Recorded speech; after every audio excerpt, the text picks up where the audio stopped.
দেখা মাত্র সর্বোচ্চ শেয়ার করবেন। বাংলার মানুষ জেগে উঠেছে। চল চল চল, ঘর গেছে, জীবন গেছে, আর কি আছে বল। 13 তারিখ চল, ঢাকায় চল। লড়তে হবে পাকিস্তানি হানাদার বাহিনী 71 পরাজিত শক্তিদের সাথে। লড়তে হবে এই বাংলার মাটিকে রক্ষা করতে হবে।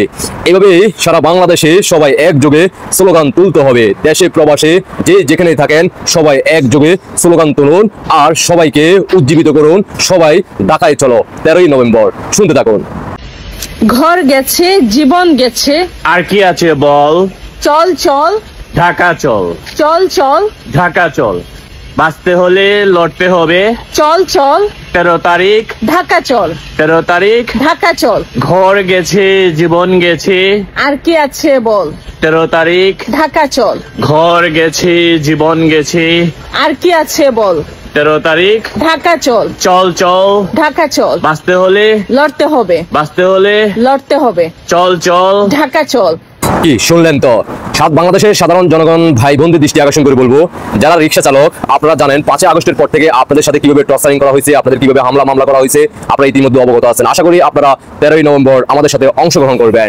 অন্যদিকে আমাদের শিক্ষক মন্ডলী যারা, আমাদের শিক্ষক শিক্ষিকা যারা আছেন, আপনাদের দৃষ্টি আকর্ষণ করে বলতে চাই 5 আগস্টের পর থেকে আপনারা কিন্তু আন্দোলন, আপনাদের দাবি কিন্তু আদায় করতে পারতেছেন না। আপনাদের দৃষ্টি আকর্ষণ করতে চাই আপনারা আমাদের সাথে অংশগ্রহণ করবেন 13ই নভেম্বর। অন্যদিকে যারা মাজার, আপনাদের মাজার রক্ষা করতে পারেন নাই 5 আগস্টের পর থেকে, আপনাদের বাংলাদেশে বিভিন্ন জায়গা মাজার ভাঙা হয়েছে, আপনাদের মাজার কবর থেকে উঠে নিয়ে আসা আগুন দিয়ে ফুরিয়ে ফেলা হয়েছে। আপনাদের দৃষ্টি আকর্ষণ করে বলতে চাই আপনারা সবাই আমাদের সাথে একসাথে গর্জে উঠবেন, আপনারা অংশগ্রহণ করবেন 13ই নভেম্বর।